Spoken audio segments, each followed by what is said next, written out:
Hi சொல்லுங்க முடிச்சு academy group 2 க்கான மார்க்ஸ் வந்து நேற்று ரிலீஸ் ஆயிருந்தது. இன்டர்வியூ ப்ராசஸ் ஒரு 5 days இன்டர்வியூ ப்ராசஸ் வந்து முடிஞ்சது. எப்பவுமே டிஎன்பிஎஸ்சியோட வழக்கப்படி என்னைக்கு இன்டர்வியூ முடியுதோ லாஸ்ட் டேட் ஆஃப் இன்டர்வியூ அன்னைக்கே வந்து அந்த ரிட்டன் எக்ஸாமினேஷனோட மார்க் ரிலீஸ் பண்ணிருக்காங்க. இப்போ அடுத்த கட்டமா யாரெல்லாம் இதுல செலக்ட் கவுன்சிலிங் யாரெல்லாம் போக போறீங்கன்னு சொல்லிட்டு அடுத்த பேஸ் 1க்கான பிடிஎஃப் வந்து ரிலீஸ் பண்ணுவாங்க. அது சீக்கிரமே ரிலீஸ் பண்ணிடுவாங்க. கவுன்சிலிங் அது சீக்கிரமாவே முடிஞ்சிடும். இது ஒரு பெரிய ஒரு வேலை கிடையாது. குரூப் 4 அளவுக்கு ரொம்ப டைம் ஆக போறது கிடையாது. அதாவது இப்போ நம்ம என்ன பண்ணணும் அப்படின்னா இந்த குரூப் 2 மெயின்ஸுக்கான மார்க்கை வந்து கம்பல்சரி அனலைஸ் பண்ணணும். சார் அனலைஸ் பண்றதுனால எனக்கு என்ன சார் நன்மை அப்படின்னு நீங்க கேட்கக்கூடாது. என்ன ஏன் நன்மை என்ன நன்மை அப்படின்னு நான் சொல்றேன் அப்படி பாருங்க. இந்த எக்ஸாம்ல போன தடவை எழுதி கிளியர் பண்ணாதவங்க வரும்னு நினைச்சேன், இன்டர்வியூ போஸ்டே வரும்னு நினைச்சேன், இன்டர்வியூ போஸ்டே வரதா எனக்கு. அதுக்கப்புறம் பார்த்துட்டேன்னா நான் இந்த வருஷம் தான் குரூப் 2 அட்டன் பண்ண போறேன், நான் நல்ல ஒரு போஸ்டிங் கிடைக்கணும் அப்படிங்கிறதுக்காக நான் வந்து குரூப் 2 படிக்க போறேன் அப்படின்னா மெயின்ஸ் மார்க் குறித்து நீங்க அனலைஸ் பண்ணணும். ஒரு எக்ஸாமை படிக்க போறதுக்கு முன்னாடி அந்த எக்ஸாம் பத்தின ஃபுல் அனலைசிஸ் இருக்கணும். அண்ணன் சொன்னா மாமா சொன்னான்னு சொல்லிட்டு சும்மா எக்ஸாம் மட்டும் படிச்சுட்டு இருக்க கூடாது. எக்ஸாம் பத்தின 360 டிகிரி அனலைசிஸ் கம்பல்சரி வேணும். இப்போ அதுக்காக தான் நம்ம மெயின்ஸ் எக்ஸாமினேஷனுடைய கட் ஆஃப் மார்க்கை வந்து நம்ம பேச போறோம். இப்போ கட் ஆஃப் மார்க் அப்படின்னா என்னன்னா அந்த கேட்டகரி அந்த கம்யூனிட்டி கேட்டகரியில லாஸ்டா எடுத்திருக்க மார்க் லாஸ்டா செலக்ட் ஆன கேண்டிடேட்ஸ் அவங்களுடைய கட் ஆஃப் மார்க். ஓகே, இதுல செலக்ட் ஆன கேண்டிடேட்ஸ் சொல்ல அவங்க மொத்த கேட்டகரியில அது இருக்கக்கூடிய மார்க்ஸ் தான் நம்ம பேசணும். சரிங்களா? செலக்ட் ஆன கேண்டிடேட்ஸ் வந்து அதுக்கப்புறமா ரிலீஸ் பண்ணிடுவாங்க. நம்ம என்ன ரேஞ்சில இந்த கட் ஆஃப் வந்து டிட்டர்மின் ஆயிருக்கு. ஓகேங்களா? இதுக்கப்புறம் இன்டர்வியூ மார்க் அது வந்து 6, 8, 9 அந்த ரேஞ்சில கூட குறைய இருக்கிறதுனால அதை வச்சு அவங்க ஜாப் ரோல் ஜாப் எண்ணங்கள் ஜாப் வந்து முடிவாகும். ஓகேங்களா? அப்போ நம்ம என்ன கட் ஆஃப் நம்ம பேசுறாங்களா? ரைட், ஃபர்ஸ்ட் பார்க்கலாமா? ஃபர்ஸ்ட் பாருங்க, மெயில் ஃபீமேல் தனித்தனியா பிரிச்சிருக்கிறேன். BC, BCM, MBC, SC, SCA இங்கே அதே மாதிரி பிஎஸ்டிஎம் எடுத்திருந்தா எவ்வளவு மார்க் வந்து கம்மி. சரிங்களா? அதாவது இப்போ நமக்கு வெளியிடக்கூடிய மார்க்ஸ் வந்து லாஸ்டா நேற்று வெளியிட்ட பிடிஎஃப் அடிப்படையிலான மார்க்ஸ் தான். ஓகேங்களா? பிடிஎஃப் அடிப்படையிலான மார்க்ஸ் தான். அதை நீங்க கிளாரிட்டியா புரிஞ்சுக்கணும். சரிங்களா? ரைட். அப்போ மெயில் கேட்டகரி ஆண்களை பொறுத்த வரைக்கும் பாருங்க, இந்த ரிசல்ட் அனலைசிஸ்ல பெரிய அளவுக்கு பெண்களுக்கும் ஆண்களுக்கும் மார்க் வந்து ஒரு சில கேட்டகரியில பெரிய அளவுக்கு டிஃபரன்ஸ் வரல. இப்ப பிசி பாருங்களேன், ஆண்களுடைய கட் ஆஃப் மார்க்கும் 171.5 தான், பெண்களுடைய கட் ஆஃப் மார்க்கும் 171.5 தான். கிட்டத்தட்ட சேம் மார்க் தான். இதுல ஆண்கள் பெண்கள் நான் பிஎஸ்டிஎம் அல்லாத கேட்டகரியில ஆண்கள் பெண்களுக்கு பிசில கிட்டத்தட்ட சேம் தான், ஒரே மார்க் தான். பாருங்க, டிஃபரன்ஸ் எதுவுமே இல்லை. அடுத்து பிசிஎம் அதாவது மைனாரிட்டி. ஓகேங்களா? அதுல பாருங்க 167.25 இங்க 166.25 ஒரு மார்க் டிஃபரன்ஸ், ஒரே ஒரு மார்க் டிஃபரன்ஸ் ஆண்கள் பெண்களுக்கும். ஓகேங்களா? அடுத்து பாருங்க பிசி எம்பிசில 168.5 இங்க 168.25 0.25 தான் டிஃபரன்ஸ். அப்ப பாருங்க 0.25 உடைய மார்க்கோடைய வேல்யூ புரியுதா இந்த இடத்துல? அடுத்து பாருங்க, இங்க கொஞ்சம் டிஃபரன்ஸ் அதிகமாகுது. ஓகே, டிஃபரன்ஸ் சொல்றதுதான். எஸ்சில ஆண்களுக்கு 162.25 பெண்களுக்கு 163.25.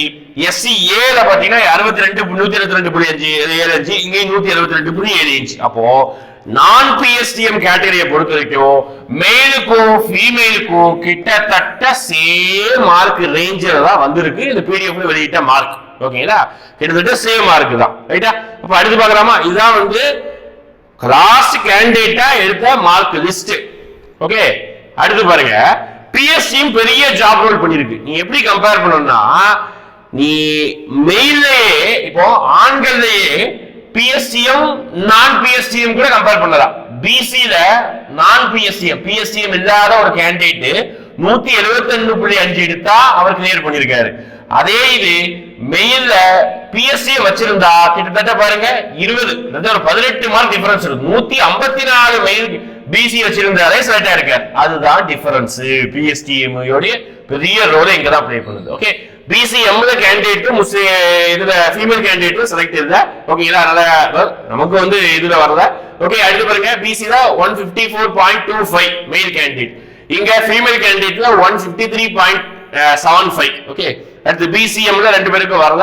அடுத்து எம்பிசியை பொறுத்த வரைக்கும் இங்க ஒரு மார்க் 3 மார்க் டிஃபரன்ஸ் வந்திருக்கு. மெயில் பிஎஸ்டிஎம்ல 155.25. அப்ப பாருங்க, எம்பிசிஏ பிசிஏ விட எம்பிசில மார்க் அதிகமா இருக்கு இந்த இடத்துல பிஎஸ்டிஎம்ல. பாருங்க, இங்க எம்பிசில 152.75. அடுத்து வாங்க, எஸ்சில பிஎஸ்டிஎம் வச்சிருந்தாங்கன்னா 150.75, எஸ்சில ஃபீமேல் பிஎஸ்டிஎம் 151. அடுத்து பாருங்க, எஸ்சி ஏல 141.25, PSTM கேண்டிடேட். SCA ஃபீமேல்ல வந்து 141, பெரிய அளவு டிஃபரன்ஸ் 0.25 தான்.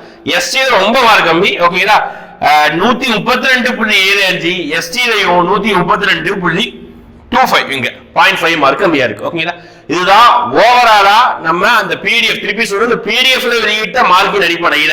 ஓகேங்களா, PDF வெளியிட்ட மார்க்கின் அடிப்படையில இதுதான் வந்து ஒவ்வொரு கேட்டகரியிலையும் கடைசி லீஸ்டா எடுத்த மார்க்கோடைய லிஸ்ட். இதுல எப்படி நிறைய பேர் first rank, state first, state second, state third அப்படிங்கிற அளவுக்கு போட்டிருக்கிறாங்க. இது எல்லாமே வந்து பாத்துக்கிட்டீங்கன்னா அவங்க எடுத்துக்கூடிய interview plus written examination mark. ஆனா நம்ம இப்ப எழுதி போட்டிருக்கிறது எல்லாமே என்ன பாத்தீங்கன்னா ரிட்டன் எக்ஸாமினேஷன் மார்க் மட்டும் தான். அப்ப இன்டர்வியூல எப்படி வந்திருக்கு அப்படி பாத்தீங்கன்னா ஒரு சில பேருக்கு டாப் மார்க், நம்ம நேரத்தை பேசிருந்தோம், டாப் மார்க். ஓகே, எவ்வளவு டாப் மார்க் சொல்ல முடியாது, மொத்தமா 30 அப்படிங்கிற ரேஞ்சில போட்டிருக்காங்க மேக்ஸிமம் மார்க்கா. ஒரு சில பேருக்கு 21 அந்த ஸ்லாப் அடிப்படையில வந்து போட்டிருக்காங்க. சரிங்களா, ரைட்டா? அப்ப இதுதான் வந்து நம்ம அப்போ இதை மையப்படுத்தி நீ என்ன கேட்டகரியில வர நீயே ஒன்னு அசியூம் பண்ணிக்கோ. PSTM வச்சிருக்கியா, PSTM வைக்கலையா, ஓகே. ஆனா இதுக்கு மேலதான் எடுக்கணும், ஏன்னா இது இந்த PDF இருக்கக்கூடிய லாஸ்ட் மார்க். ஓகே, இவங்க எல்லாருமே வந்து செலக்ட் ஆவாங்கிறது வந்து டவுட் தான், ஏன்னா அவங்க எல்லாருமே வந்து லிஸ்டட் கேண்டிடேட்ஸ். ஓகேங்களா, இன்டர்வியூக்கு போன கேண்டிடேட்ஸ். ஓகேங்களா, இதே மாதிரி அடுத்து வேற ஏதாவது இது குறித்த தகவல் வந்தா அது நான் இன்டர்வியூ போஸ்ட், எல்லாரும் நான் இன்டர்வியூ போஸ்டுக்கான ரிசல்ட்டுக்காக காத்துட்டு இருப்பீங்க. அதான் அதோடைய 2.5 ரேஷியோல வெளியிட்டு இருப்பாங்க, அடுத்த ரிலீஸ் பண்ண காத்துட்டு இருப்பீங்க. அதை பத்தியும் அப்கமிங் வீடியோஸ் நம்ம பேசலாம். ஓகேங்களா, தேங்க்யூ.